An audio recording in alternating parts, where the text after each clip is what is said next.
राधे राधे। जय श्री कृष्णा। कैसे हैं आप? आशा करती हूँ आप लोग बिल्कुल ठीक होंगे, मैं भी ठीक हूँ। तो दोस्तों, कार्तिक मास की व्रत कथा महात्म्य 11 अध्याय करेंगे आज।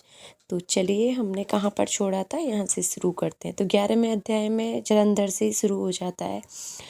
तो आप लोग नए तो पहले मेरे चैनल को लाइक सब्सक्राइब कर लें ताकि आपके पास ऐसी वीडियोस आती रहें। तो चलिए हम कथा का शुरुआत करते हैं। तो जलंधर ने राहु की कहानी सुन क्रोधित हो इंद्र से रत्नों की मांग की।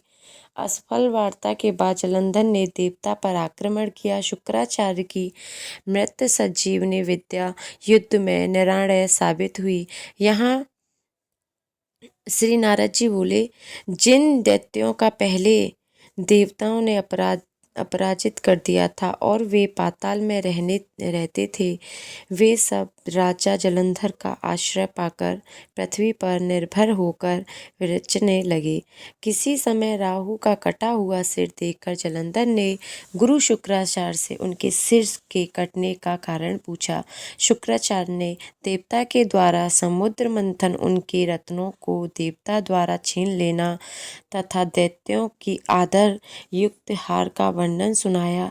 अपने पिता का मंथन सुनकर जलंधर की आंखें क्रोध से लाल हो गईं और उसने घसमर नामक अपना एक दूत इंद्र के पास भेजा।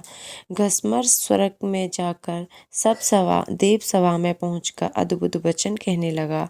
घसमर ने कहा, हे देवेंद्र, समुद्र के पुत्र, सब राक्षसों के स्वामी जलंधर का मैं दूत हूँ और उन्होंने जो कहा है उसे सुनो। तुमने पर्वतीय मेरे पिता समुद्र का मंथन क्यों किया? वहाँ से जो रतन ले आए हो उन सबको शीघ्र मुझे दे दो। इस प्रकार दूत की वाणी सुनकर महाराज इंद्र चकित हो गए। भय और क्रोध युक्त हो घसमर से बोले, हे दूत, प्राचीन काल में जिस लिए मैंने समुद्र का मंथन किया था उसे सुनो।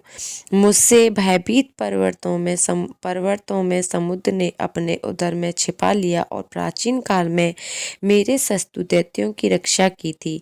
अतः मैंने इनका मंथन कर उसके सब रत्न ले लिए। इसी प्रकार प्राचीन काल में समुद्र के शत्रु शंडखासुर ने भी देवताओं से द्वेष किया था। हमारे छोटे भाई विष्णु भगवान ने सागर में घुसकर उसे मारा था। अतः अपने स्वामी के पास जाओ और समुद्र मंथन का सारा संवाद अपने स्वामी जलंधर से जाकर कह सुनाओ। नारद जी ने कहा। इस प्रकार वह दूत इंद्र से विदा ले पृथ्वी पर आया और इंद्र का संपूर्ण कथन राजा जलंधर से कहा। उन बातों को सुनकर क्रोध से उस दैत्य के होठ कांपने लगे। वह जलंधर देवता के शीघ्र पराजित करने के अधम में लग गया और उनके अधम के कारण प्रत्येक दिशा तथा पाताल से करोड़ों राक्षस इकट्ठे होने लगे। अपनी करोड़ों सेना को साथ लेकर शुभ निशुभाधिक दैत्यपति वहां आ गए। तो उस राक्षस राज जलंधर ने स्वर्ग लोक जाकर नवन पर अपना अधिकार कर लिया। तब देवतागण की युद्ध के लिए स्वर्ग से बाहर निकले। देवता ने देखा कि प्रबल दैत्यों की सेना ने अमरावती पुरी को घेर लिया है। अतः देवता और दैत्यों की सेना में घमासान युद्ध होने लगा। मूसल और परिघ, बाण, गदा आदि शक्ति की फारदा से देवता दानवों से एक दूसरे पर दौड़ दौड़ कर आक्रमण कर दिया। लड़ते लड़ते दोनों सेनाएं खीड़ हो गईं। रक्त की धारा बहने लगी। चोट खाकर गिरे हुए तथा घायल होकर गिरने वाले रक्त ने सुने हुए हाथी, घोड़े, रथ तथा पैदल से वह संग्राम भूमि संध्या काल के मेघों के समान का लाल हो गई। उस युद्ध में मेरे हुए राक्षसों का शुक्राचार्य जी जलाने लगे। मृतिक सजीवन विद्या से अभिमंत्रित किए जल की बूंदों के द्वारा युद्ध मेरे हुए राक्षसों को शुक्राचार्य जलाने लगे। दूसरी ओर मेरे हुए मरे हुए देवता भी जाकर उठने लगे। मरे हुए देवताओं को पुनः जीवित देखकर क्रोधित हो जालंधर ने शुक्राचार्य से कहा, अभी मैंने जिन देवताओं को संग्राम में मारा है वे फिर कैसे जीवित हो गए? यह सुना गया है कि आपकी मृत संजीवनी विद्या आपके अतिरिक्त किसी को नहीं ज्ञात है।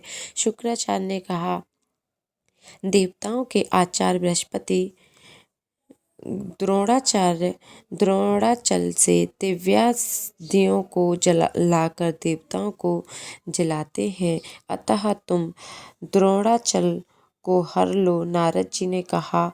उनके ऐसा कहने पर जालंधर ने द्रोणाचल को लाकर समुद्र में फेंक दिया और स्वयं फिर देवताओं से महायुद्ध में संलग्न हो गया।